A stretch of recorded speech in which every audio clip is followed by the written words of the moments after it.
morning, Bishop Lynch. Today is Wednesday, March 7th, 2018. I'm Erica Cronenberger. And I'm Claire Collins. And you're watching this week's edition of Across Campus. Take me all the way home, home, home, home.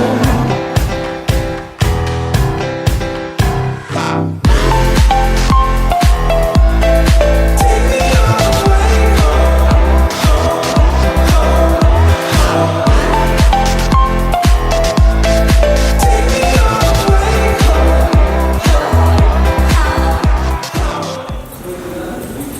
Mr. Johnson found yet another opportunity for BL students to go see something cool. Last Friday, the sculpture class went to the University of Dallas for a field trip. Today, Luke and Megan give us the rundown of everything that happened.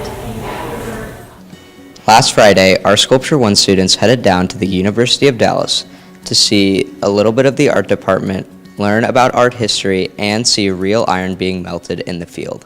We also sat down with some of the University of Dallas's art professors to ask them a few questions. My focus is in 20th century art. So art of the modern and contemporary era, that's what we call it. There's an artist named Martin Purrier, who I think is a tremendous artist. There's an Italian artist named Giuseppe Pannoni that showed at the Nasher. It certainly can change individuals' lives. But I have a firm belief that art can change the world. It doesn't need to be about politics necessarily, but I do feel that art can change the way that you view your world. After lunch, we asked a few sculpture students how their day was, and also talked to some of the people in charge of melting iron to see what was really going on. The mission of the International Conference on Contemporary Cast Iron Art is to create an international platform for the exploration and practice of contemporary cast iron sculpture and to inspire global participation in the aesthetic, conceptual, cultural, historical, and technical dialogue in contemporary cast iron art. The International Conference of Contemporary Cast Iron Art will use a metal not normally used in casting to create their own distinctive sculptures. I really liked the 3D printing, that was really cool. I thought the ceramics and the pottery was cool because we actually got to see people like sculpting as we walked through. That was interesting. The number one iron turkey pour. Do you have anything to say for yourself? I like pouring iron and eating turkey. So in the furnace that they're cooking over there, they're putting these coke. It's a mixture of coal and another substance that goes in. It's heating the furnace so it gets hot enough to burn the iron. Right now there's only coke in there, but a little bit we're going to put iron in. And that iron's going to melt and trickle down to the bottom of the furnace. And once we get it all melted, then we'll open up what we call tap hole. And that iron will go into that ladle. And then the ladle will go and pour these bowls. There are many different types of comedy to go along with different senses of humor. Will and Ed dive into the various forms of comedy and see why we find things funny. Comedy has been a part of society for almost as long as recorded history. But what are the different types of comedy, and how do they differentiate? Will and I take a look at the different types of comedy and how they differentiate from each other. One of the most popular modern forms of comedy is cringe comedy. The Merriam-Webster definition of cringeworthy is as follows: so embarrassing, awkward, or upsetting as to cause one to cringe. As such, cringe comedy is a specific genre of comedy that derives humor from social awkwardness. Often, a cringe comedy will have an air of mockumentary and revolve around a serious setting, such as a workplace, to lend the comedy a sense of reality. Did you hear the rumor about butter? Mm-mm. Well, I'm not gonna spread it. Did you hear the joke about the fence? I couldn't get over it. Another popular brand of comedy is satire. According to TV Tropes, satire is a form of humor, and is often considered the cruelest form of comedy. Satire points out the folly of people, organizations, institutions, and ideas.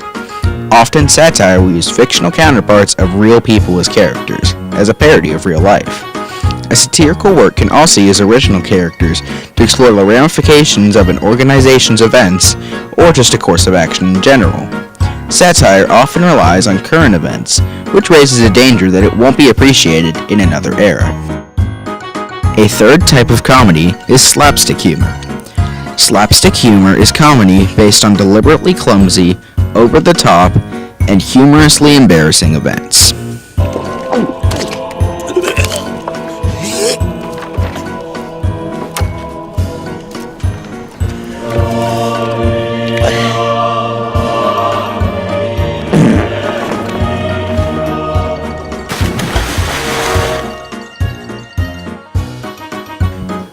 We hope you enjoyed this insight into the different types of comedy.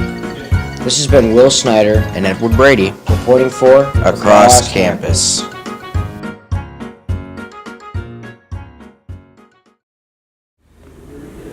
If you haven't been keeping up with the latest on BL Sports, don't worry.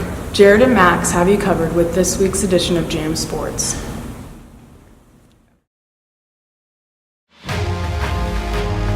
Hello everyone and welcome back to another Jam Sports BL Sports recap. We're your host Max Danielson. And I'm Jared Hedges. Jared, it's been a little while since we've done a BL Sports recap, I believe over a month now. There's a lot that we have to get into, as well as playoff games and the start of the season for a lot of teams.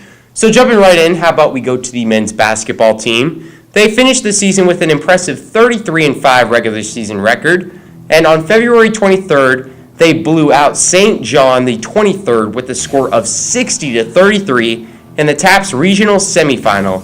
However, unfortunately, the next day they lost to St. Pius X in the regional final game by the close score of 48-44. They finished the season with a very impressive 34-6 record. And Jared, what a season it was for the Friars basketball team. You know what? With you and me doing the sports media club, just watching the way the teams played, this team has really changed. Back when we first started the club, the teams weren't very good. Now look at them now. Well, of course, if we're talking about a team that's always been really good, how about the Lady Friar basketball team? They finished the regular season with a record of 26-7. They defeated St. John the 23rd in the regional semifinal game by the score of 67-24.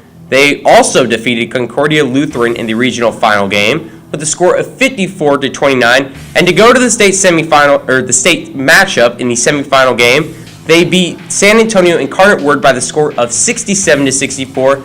This was now allowing them to go back to the state championship for back-to-back appearances, and even so against the same opponent of Parish Episcopal. However, they sadly lost to Parish Episcopal by the score of 61-56. They finished off the regular season 29-8. Now, Jared, if there's one program here, especially for the basketball programs, that has been super consistent, it's always been the women's basketball team. I believe there was at one point where they won, I think, 12 state championships in a row, and next year it's going to be humongous for the women's team because head coach Andy Zillman will be getting his 1,000th win. I believe right now he is close to 900 or 990.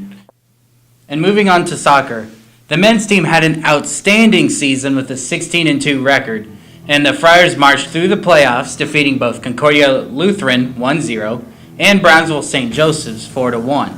However, they fell to Central Catholic 1-0 in the semifinal match, and they finished with a record of 18-3. And this team last year, this team has changed drastically.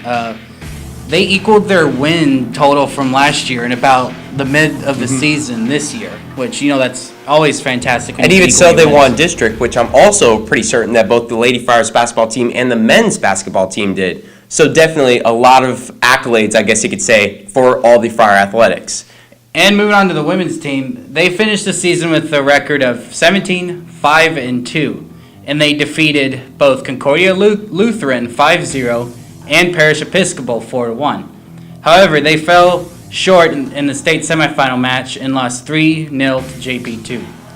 And overall, with playoff games included, they finished with a record of 19-6-2. Now, of course, Jared, you were the soccer manager for the varsity women's team. What was that season like to be in? Well, going like with what you're saying is we only really had two full games where everybody was healthy, and you're losing 13 seniors. It's going to be hard to.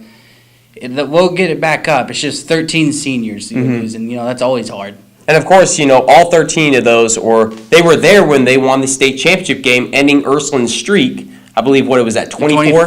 25, okay. Division. Jared, I think this wraps up another BL Sports recap as we thank you from myself, Max Danielson. And Jared Hedges. And of course, we wish you, as always, a pleasant good morning, a good afternoon, or good evening to you wherever or whenever you may be watching. Thank you.